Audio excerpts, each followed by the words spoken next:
Hi hello welcome to our channel friends. ఈరోజు మనం ఒక ఇంపార్టెంట్ టాపిక్ గురించి మాట్లాడుకోబోతున్నాం. ఆ టాపిక్ ఏంటంటే యుద్ధం ఖరారు అయిపోయింది. పాకిస్తాన్కి ఇండియాకి యుద్ధం ఖచ్చితంగా ఉంటుంది అని ఖరారు అయిపోయింది. ఈరోజు May 7th మాక్ డ్రిల్ నిర్వహించబోతున్నారు. మన central defence minister Rajnath Singh garu, అలాగే హోమ్ మినిస్టర్ అమిత్ షా గారు అండ్ మన ప్రధానమంత్రి వీళ్ళందరి ఆధ్వర్యంలో మాక్ డ్రిల్ ఎలా జరగాలి, ఏం జరగాలి అనేది ఇండియాకి ఎక్స్ప్లెయిన్ చేయబోతున్నారు. అసలు మాక్ డ్రిల్ అంటే ఏంది? 1971లో వారు జరిగినప్పుడు ఈ మాక్ డ్రిల్ జరిగింది. అంటే యుద్ధం ఖరారైపోయి యుద్ధం జరుగుతున్నప్పుడు ఆర్మీ కానీ, జవాన్లు కానీ, కాకపోతే ఎయిర్ ఫోర్స్ కానీ వీళ్ళందరూ యుద్ధం చేస్తుంటారు. కానీ మిగతా సివిలియన్స్ అందరూ, భారతీయులందరూ ఏం చేయాలి? యుద్ధం అంటే యుద్ధ విమానాలు ఒకవేళ మన బార్డర్ దాటి ఇండియాలోకి వస్తే అప్పుడు భారతదేశంలో ఉన్న ప్రతి ఒక్కరూ ఎలా ఐకమత్యంగా ఉండాలి, ఎలా ధైర్యంగా ఉండాలి, ఎలా దాన్ని ఎదుర్కోవాలి అనేది మాక్ డ్రిల్ అనమాట. ఈ మాక్ డ్రిల్లో భాగంగా ఏమేమి జరుగుతాయి అంటే మ్యాక్సిమం ఏ యుద్ధ విమానం అయినా, లేకపోతే ఏ జెట్ అయినా కూడా, ఏ యుద్ధ విమానం అయినా పాకిస్తాన్ యుద్ధ విమానం మన ఇండియాలోకి రాకుండానే మన వాళ్ళు అడ్డుకునేంత సత్తా, పవర్ మన ఆర్మీకి కానీ, మన ఎయిర్ ఫోర్స్కి కానీ ఉంది.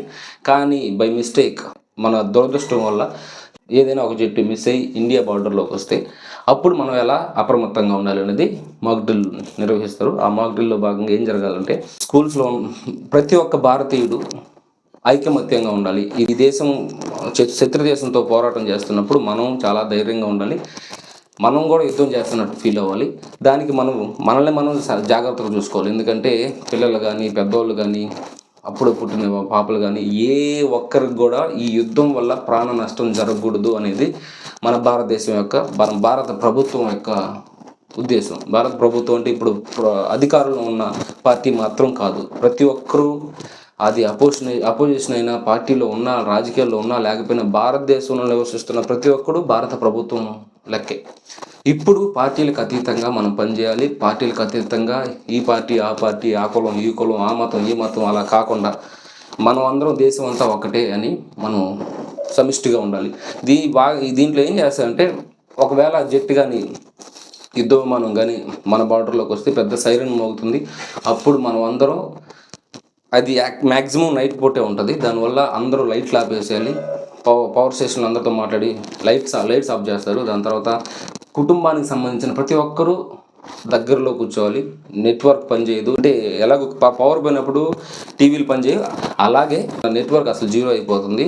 అప్పుడు అందరూ ఒక దగ్గర కూర్చొని లైట్స్ అన్నీ ఆఫ్ చేసి, మన పైనుంచి యుద్ధ విమానం పైనుంచి వస్తున్నప్పుడు ఇక్కడ ఏ ప్రదేశం లేదు అన్నట్టుగా చూపించడానికి లైట్స్ అన్ని ఆఫ్ చేస్తారు. ఇదొకటి.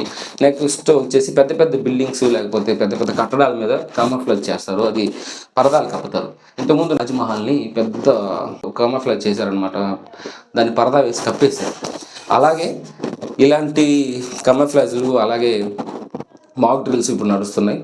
అండ్ ఇప్పుడు నేనేం చెప్పబోతున్నానంటే యుద్ధం ఏ క్షణమైనా ఒకటి అవ్వచ్చు.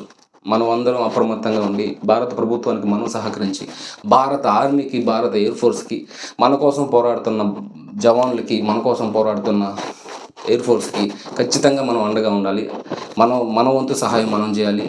అలాగే మన ఫ్యామిలీని బాగా జాగ్రత్తగా చూసుకోవాలి. మన ఊరిని బాగా జాగ్రత్తగా చూసుకోవాలి. మన జిల్లాని మనం జాగ్రత్తగా చూసుకోవాలి. మన రాష్ట్రాన్ని మనం జాగ్రత్తగా చూసుకోవాలి. తద్వారా దేశం అంతా మనం ఈ యుద్ధంలో గెలిచి పాకిస్తాన్ యొక్క అహంకారాన్ని, వాళ్ళ యొక్క ఉగ్రవాదాన్ని దెబ్బ కొట్టాలని కోరుకుంటున్నాను. అండ్ ఇలాంటి మాక్ డ్రిల్స్ ఇప్పుడు ఏ స్టేట్లో జరుగుతాయి అనేది ఈరోజు రివీల్ చేస్తారు. మ్యాక్సిమం బార్డర్ స్టేట్స్ అంటే పంజాబ్, గుజరాత్, రాజస్థాన్, మహారాష్ట్ర, నార్త్లో ఎక్కువగా ఈ మాక్ డ్రిల్స్ జరుగుతాయి. సౌత్లో ఉండకపోవచ్చు. కానీ ఉన్నా లేకపోయినా మనం ఆ న్యూస్ను మనం ఫాలో అవుతూ ఖచ్చితంగా ఏ మాక్ డ్రిల్ అయితే మనం చేయాలో ఖచ్చితంగా దాన్ని ఫాలో అవ్వాలి. ఇది మనం కంప్లీట్గా ఖచ్చితంగా ఈ వార్ స్టార్ట్ అయినప్పటి నుంచి మనం అప్రమత్తంగా ఉండాలని కోరుకుంటున్నాను. Thanks for watching. బాయ్.